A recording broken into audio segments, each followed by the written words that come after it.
morning, everyone. Thank you for being here.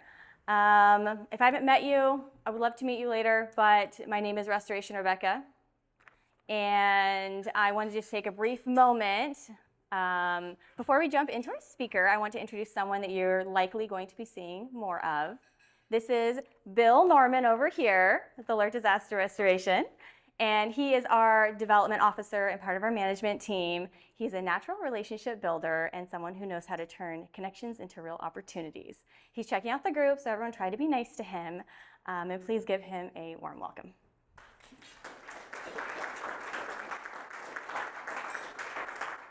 All right, now on to our speaker.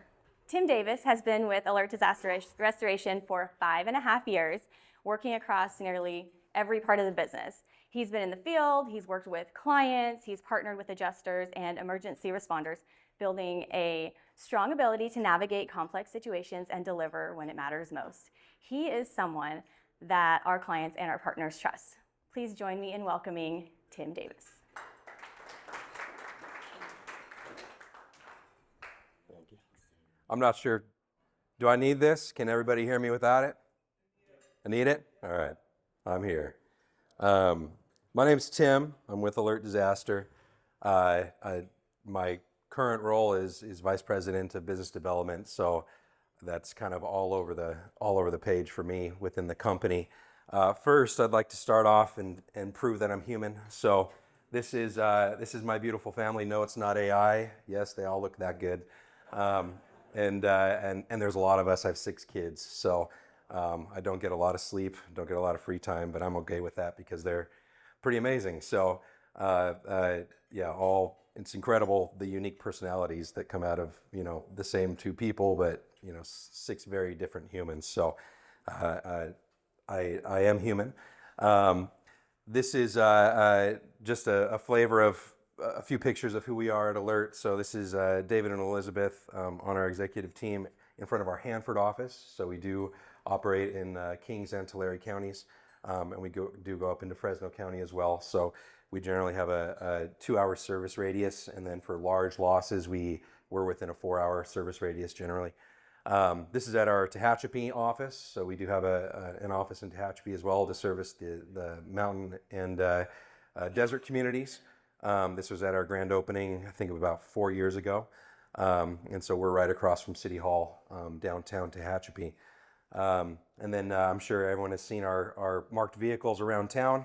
The red stripes, kind of iconic. A lot of people think we're a franchise because our branding and marketing is so strong, but we are not. We are local, family-owned, family-operated, and not a franchise.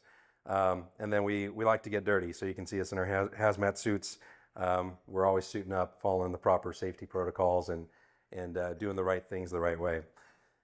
To jump into some of the things that we do, I'm going to rifle through a list of a lot of the services that we provide, and then I'm going to open it up to questions right after this, and then jump back into the presentation just in case you guys have any questions about any additional services that we do. So, water mitigation, mold remediation, and fire damage cleanup are the 3 big ones. In addition to that, we do reconstruction, so we are a fully licensed general contractor. Biohazard cleanup, so we've cleaned up a lot of homeless messes over the years and other biohazard related issues.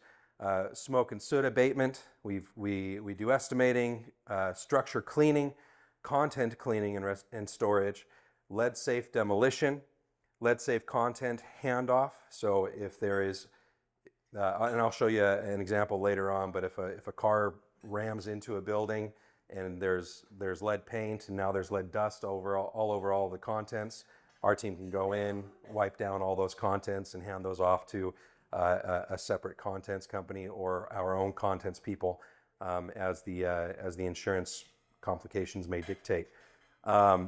We also do muck outs, which is mostly applicable to hoarder situations or fire situations in which everything's just covered in a thick layer of soot and smoke, and it's all just got to get tossed. We do trauma cleanup, so that's dead bodies and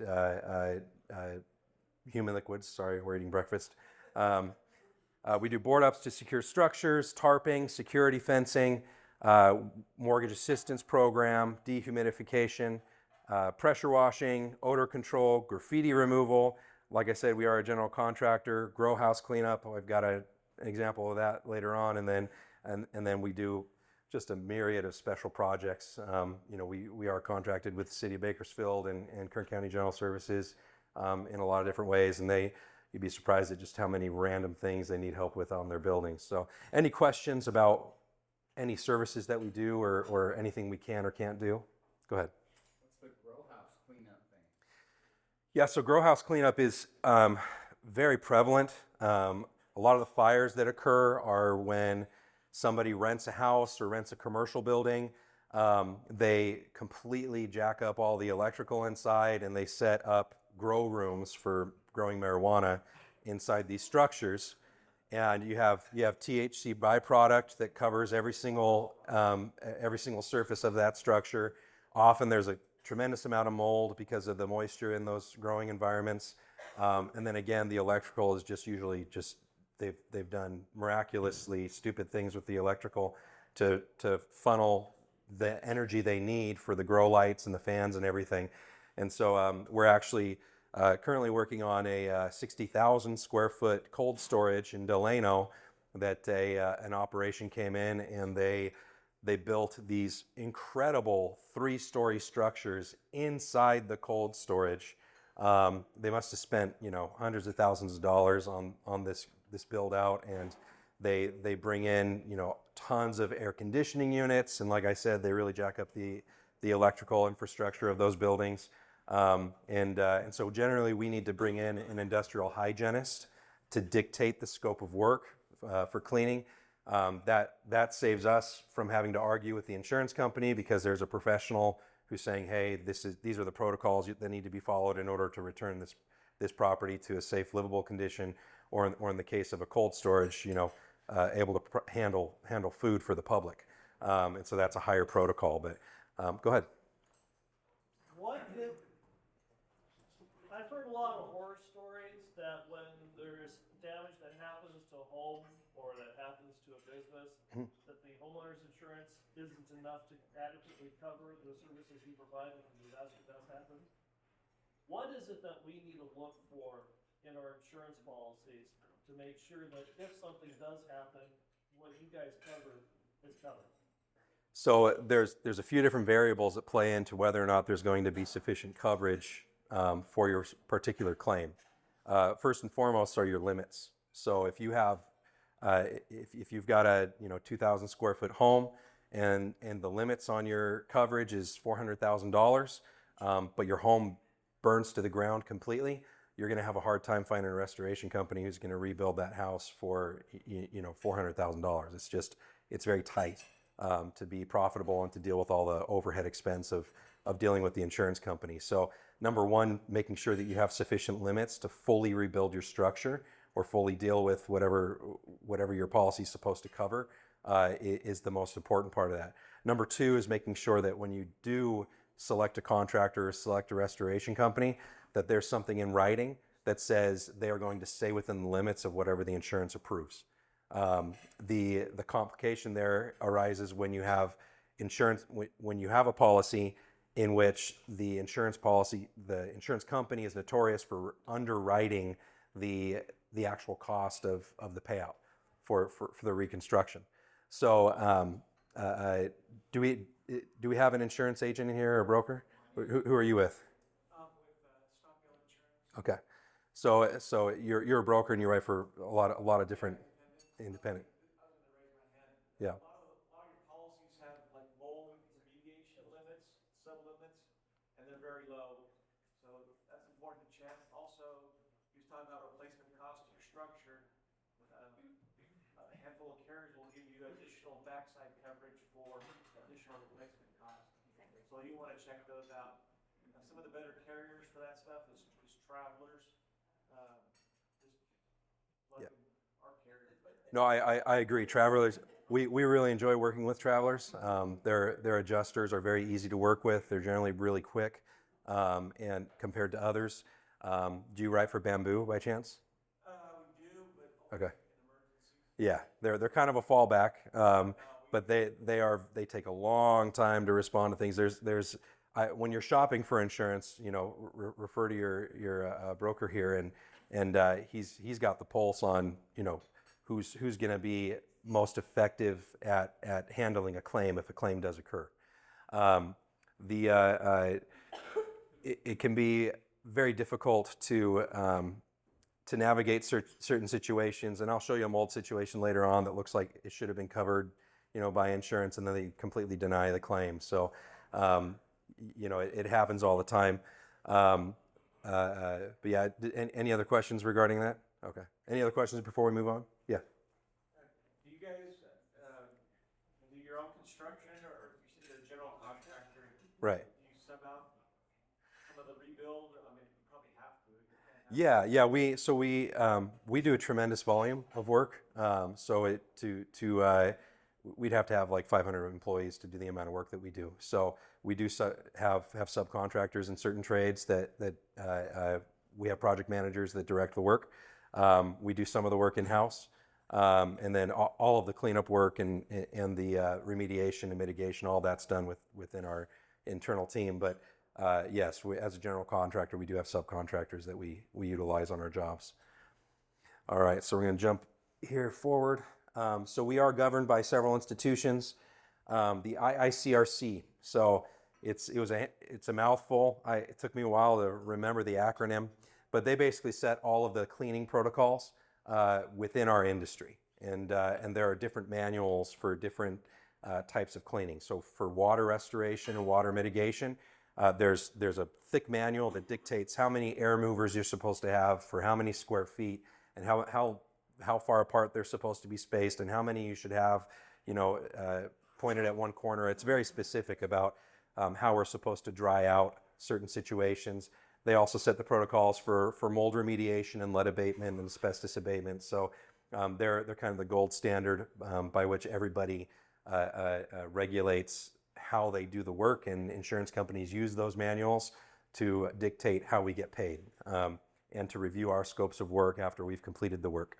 The CSLB, we are a fully licensed contractor, so we are regulated by them. And then the EPA, they also have very specific protocols and procedures that we have to follow, because these are living environments and we got to keep people safe. So what can Alert do for members of EAKC? So if we do receive a referral from you, we want you to rest assured that you are going to receive that red carpet priority service treatment. We want to prevent unnecessary claims. So you're aware of how important it is to not make a claim when there's not actually an issue, or if the dollar amount falls close enough to your deductible that it's just better to pay out of pocket. We are in an insurance environment right now where if you make a claim, you're likely to get dropped from your insurance when it comes time to renew. And if you make a claim, your premiums are certainly going up. So we want to get into the situation and assess it and help you understand what the ballpark figure might be so that you can decide whether or not you actually want to make a claim. Because if you have a $2,000 deductible and it's a $5,000 job, it's better than having your rates go up $1,000 a year, just come out of pocket. Or you can't change. They lock you in for 3 years if you have a claim. You can't go to another insurance company. Yeah, so then you're to California Fair Plan. If you've heard, I believe California Fair Plan's raising premiums 30% this year. So, yeah, it's a Fair Plan is very difficult. They from the restoration side, they don't really care what your estimates are. They're going to write whatever they want to write, and that's what they're going to spit out, and then we have to work with that amount of money. So they don't communicate very well at all. We will send, if we work with farmers or with travelers or these other insurance companies, we send them an estimate. The adjuster sends us an email back saying, received, I'm reviewing it now. They get back to us within a week or two with an approval or requested adjustments to our estimate. California Fair Plan does not do that. They'll receive our estimate, they'll act like they never received it, and they'll just write their own imaginary, in the ether estimate that doesn't make any sense, and they'll send it out. So I would suggest not having California Fair Plan. And unfortunately, in like the mountain communities, that's the only plan that's available. And in certain other, fringe areas of town where you're close to, where there could be grass fires and things like that. we want to protect customers from predatory restoration companies. So they do exist. I work with a lot of plumbers. They'll be at a house that's flooded and they'll give me a call. I have heard that other restoration companies will come to them and say, hey, we'll give you a referral bump, and if you send us a little job, we can make sure it turns into a big job. So there is a reputation among a lot of restoration companies that they're going to do unnecessary work to make the job bigger. So part of maintaining our reputation, part of maintaining the reputation of the people that give us referrals, we want to do the least amount of work possible. So if we can save a kitchen without removing all the cabinets and the countertops, we're gonna save that kitchen, because that's what a reputable and an ethical restoration company should do. So we want everyone here to rest assured that we are going to do the minimum that we can to save the assets that are affected by mold or water or what have you. Again, we want to enhance your reputation by doing all the things I just described. Clear communication. So if you do send us a referral, please let us know what level of updating you would like. If you'd like to be updated every day, every week, whatever the case may be. If you just want to shoot us a referral and say take care of it, and we'll take care of it, then we can leave you alone from that point. And then discounted services for non-covered events. So like I was talking about before, if there's a water damage that looks like it should be covered for all intents and purposes, and for some reason the insurance company denies it, that's usually a pretty hefty bill that the customer is going to have to foot. In those situations where a claim looks like it should be covered, and we come in, we do a ton of work, and then they end up denying the claim, that water damage had to be dealt with one way or another, right? That if you don't remove the water, it's going to turn into mold. It's going to migrate to other places of the house and become a bigger water issue. In those cases, we will discount our services. We'll give a priority red discount, is what we call it, and if we know it's coming from EAKC, especially, we'll make sure that in those really unfortunate situations that your clients are taken care of, and the work that had to get done, no matter what, is discounted on a cash basis. Any questions there? All right, so these are just a few of the carriers that we work with. We actually work with all insurance carriers. There's a critical difference to note between vendor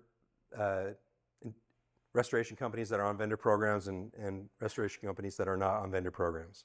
So the franchises like ServiceMaster, ServPro, 911 Restoration, they have national contracts with carriers, and because of that, they're generally on all of the vendor programs for all of the insurance companies. We are not dependent on vendor programs at Alert. We are on one, Alacrity, which is now, what is it called now? Yeah, they renamed Alacrity, but and that's generally Allstate and a few other smaller carriers that we are a vendor for. But by and large, we are not a vendor on other insurance other insurance carriers, and so that allows us to be more flexible and move a little more and fight on behalf of the homeowner or the property owner to ensure that the claim is properly dealt with, properly covered, and that we can we're not beholden to the insurance company to kind of do whatever they dictate or whatever they say. A lot of the franchises and the vendor program restoration companies, they depend on that volume of work from the insurance companies through the vendor programs, and so they're more likely to perhaps cut corners, perhaps do things that the way the insurance wants them done. We will always only do work that's approved, but we'll push back when there's a disagreement on scope or a conflict for the homeowner. Maybe the homeowner believes that they have a fire damage in the kitchen. They feel like the contents in their kid's room who has asthma needs to be cleaned, and the insurance company is disagreeing with that. We'll push back. We'll try to bring in an industrial hygienist to test the clothing in that room so that the insurance company agrees to clean those items in that room. So it does put us in a position to fight for the property owner, to fight for the homeowner a little more effectively. So I've got a few case studies for you. Sonder Park Villa, this one was managed by a local restoration or a local property management company. This was a pretty significant second floor fire damage in a 6-unit condo building. Despite the damage you see here, the living room below looked pretty normal. But it did get up into the attic. You know, all 6 units shared that attic, so the HOA policy came into play. So in these situations, because we do have a dedicated claims loss department that all they do is deal with the adjusters and carriers, we're able to stack up, you know, a claim that has 6 different insurance policies, and they all interact with one another, and we're able to orchestrate how all those policies interact with one another to ensure that they're all covering what they are respectively responsible for. And so in this situation, there were, like I said, there were 6 units in this condo, so the entire attic had to be dealt with, but that was under the HOA policy. Replacing all the insulation and sealing all the framing, and then re-roofing the entire structure. This main unit had the most damage, and obviously it was a full gut. The second unit over had a pretty significant amount of damage in the room right next to this one, but then the rest of the unit was pretty good. So a lot of that unit was just clean, sealed, and painted. And then the next unit over, it was just smoke, so it was just clean, sealed, and painted. The unit over from that condo unit owner got their insurance involved, like all the others did. But they chose not to. Everybody else chose to use us as their contractor. That 4th unit chose not to use us as their contractor. They had a franchise restoration company come in and evaluate it, and then that restoration company kind of went rogue, and they gutted that whole unit, which was totally unnecessary. Because, like I said, the unit next to it only needed cleaning, sealing, and painting, and some deodorization. And so I believe it's still in a lawsuit because they were trying to sue the HOA policy to cover, you know, reconstruction of that 4th unit. So all 3 of the other units we were able to get in, work with what the insurance approved, and get everything rebuilt. That 4th unit, I believe, is still shell and not reconstructed and in a lawsuit. So it is critical when you get into these complicated situations. I always recommend don't have multiple restoration companies working on the same job. Everybody get on the same page, choose one, and have them just do the whole project. Any questions there on this one? Let's see here. I got a few of those for you later. So it was the carrier. It was a vendor program situation. So they said, "This is our vendor. You know, you need to use them." One of the tactics that some insurance companies use is that they'll say, "We can't guarantee that you won't be out of pocket if you don't use our vendor. We can guarantee that you won't be out of pocket if you use us." So I do know that a lot of adjusters, they're under direct orders to push their vendor program as hard as they can. And it is true that they can't guarantee that they won't be out of pocket if they use an out of network vendor. But we at Alert can, if we can look at your policy and we see that the limits are good, we can basically guarantee that you will never be out of pocket in those situations. If limits are an issue, then we can help you navigate that. And generally that turns into more of a consulting engagement on the front end until we figure out exactly how much that damage is going to be. And then if you don't have the sufficient limits to cover the reconstruction, then we'll say, "Hey, we're glad to have helped. You can find somebody else who's willing to do the work for the amount of money that you have limits for." This is a second case study. MD Atkinson managed building. This steel building. We're not really sure how the fire happened, but you can see up here, it just completely warped all these steel purlins, and major fire damage. There's I think 10 different tenants in this building. So we're working with a lot of insurance policies, the property owners, general liability, and their building policy, and then all of the tenants' business policies, general liability policies.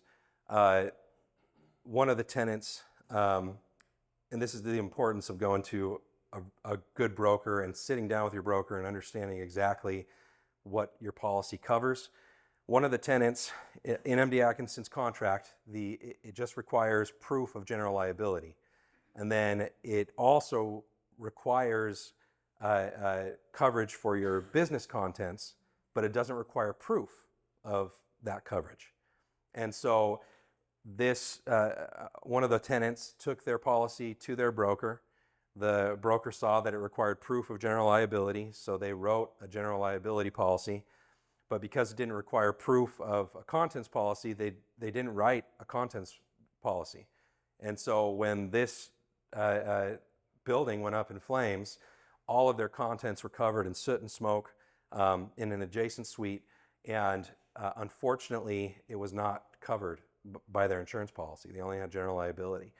So none of their contents and moving to a new space and temporary rent to operate out of, none of that was covered by their general liability policy. So it's very important to make sure that you have the right policies in place so that if your neighbor has a fire, it's not your suite, you're covered for setting up and operating somewhere temporarily until you can get a new location. So it can be incredibly complicated. We tried to help them out. The owner basically was like, well, here's my general liability, see if you can get covered there.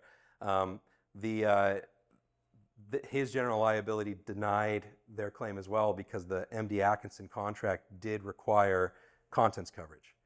If their contract didn't require contents coverage, then it would have been covered. But so like I said, go to your broker, make sure you're properly covered, make sure all your stuff is covered so that in the event that you have a fire next door or you have a fire in your own space, you can survive and keep moving. So this is one of those biohazard cleanups. This was actually a fentanyl overdose. So a homeless person had climbed up inside the trash enclosure.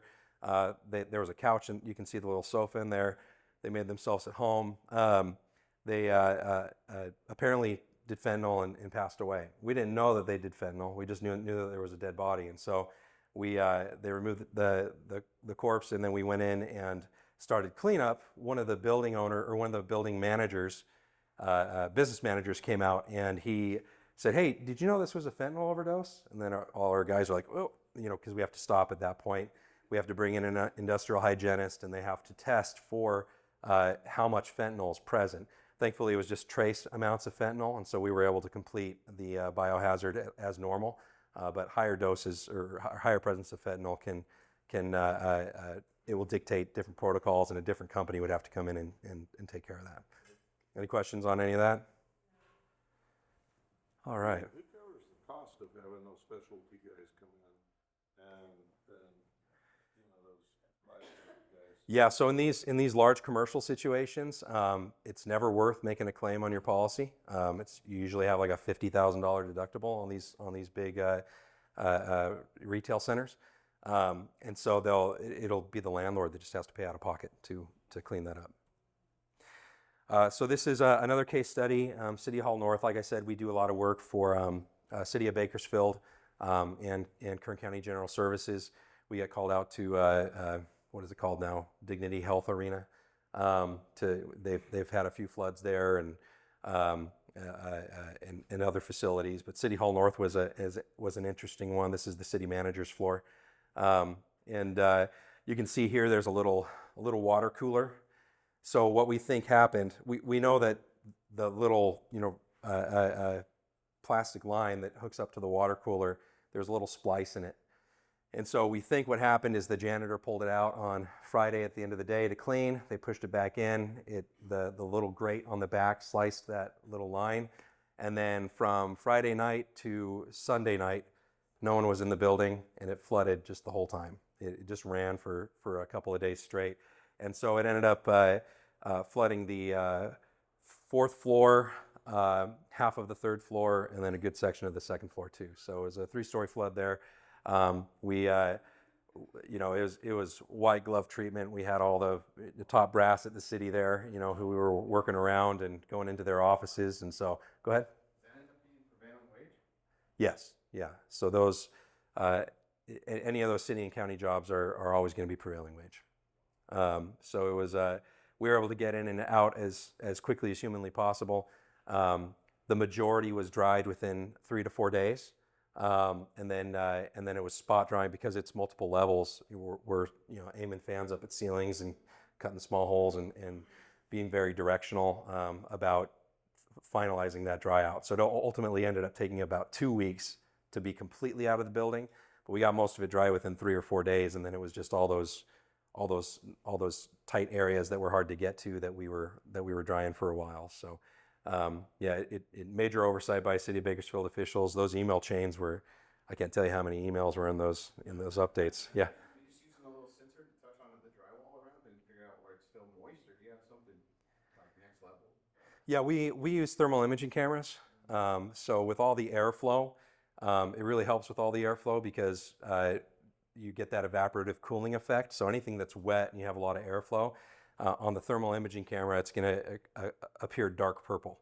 And then everything else around it on the thermal imaging camera is going to appear yellow or orange. And so that really does help us dial in whether or not it's wet. When we find those wet spots with the thermal imaging camera, we have to double check and verify that it is wet using a moisture meter. But with that 2-step verification, we can be certain that certain things are wet, certain things are dry. We do get false positives with the thermal imaging camera, so that's why we use the moisture meter to double check what is actually wet. Any other questions? All right, so I know this kind of sometimes doesn't work when I'm, let's see if I can get in here. Nope.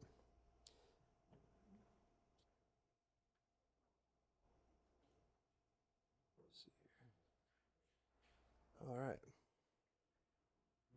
Okay. So I'll throw this in here. So this is a Matterport. So has anybody heard of Matterport? Over here. So Matterport's cool technology. There are a lot of other companies and technologies that exist now that do the same thing. But Matterport is this it's this high-tech looking camera that sits on a tripod and it rotates itself around to take 3D scans on every location that you place it. And then it allows you to virtually walk through a building and be able to turn around and look at anything that you want. So this is a fire-damaged condo that we did some work on. Let's see here.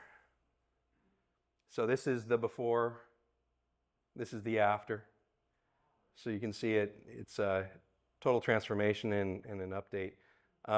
But with this technology, we can send this to an adjuster, and the adjuster doesn't even have to come out to the property. They can just come out and look. They can see, okay, there's no charring there on that framing. Okay, how bad's the kitchen? Okay, kitchen's pretty bad, so all the cabinets are gonna have to get pulled and replaced. All the appliances are toast. This was after we did the board up. Let's see, let's check the garage here. Oh yeah, that's the source of the fire.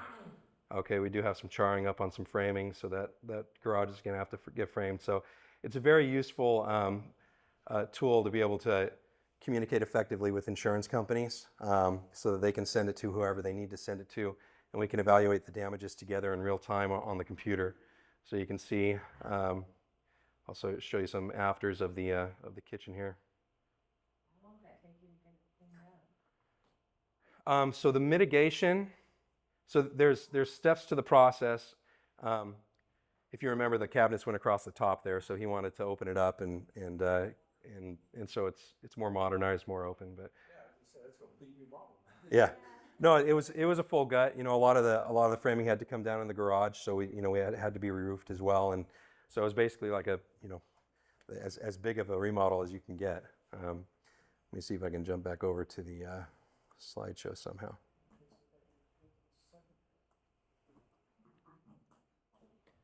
All right. But yeah, somebody asked how long it takes to do the. Am I about time? Okay. Somebody asked how long it takes to do the these types of things. A huge amount depends on the insurance, how quickly the adjuster gets out there, how quickly they do their scope of work, how quickly they review our scope of work. I will say for these major reconstructions, when we're working with a responsive insurance company, it'll take 2 to 3 months to get to the final version of the approved scope of work and to get the engineering and permitting done. And then it'll take another about 9 months for us to do the full rebuild. So we're usually looking at about a year.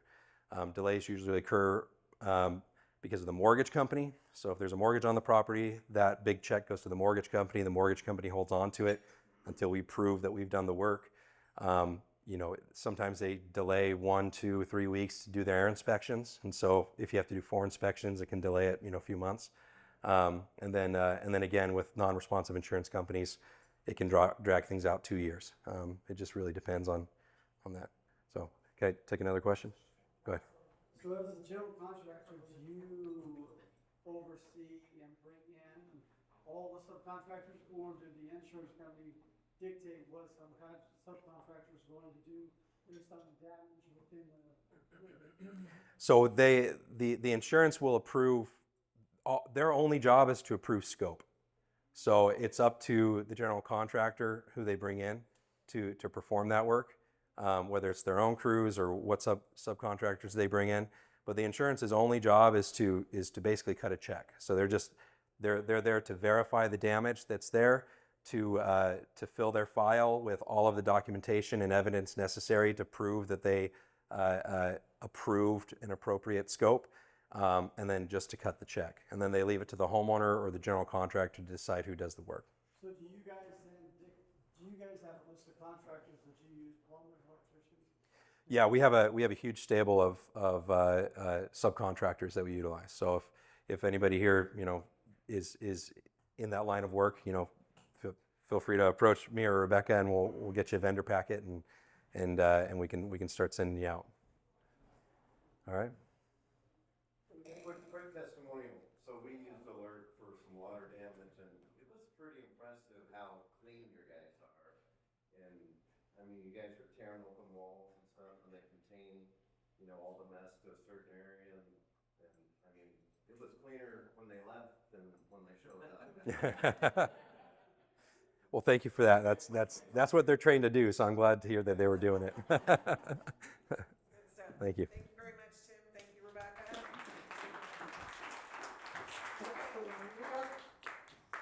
Yeah, I just have a short story about Tim. Tim was on our junior high wrestling team, and we went to Clovis, and we had to wrestle. It was for the state championship.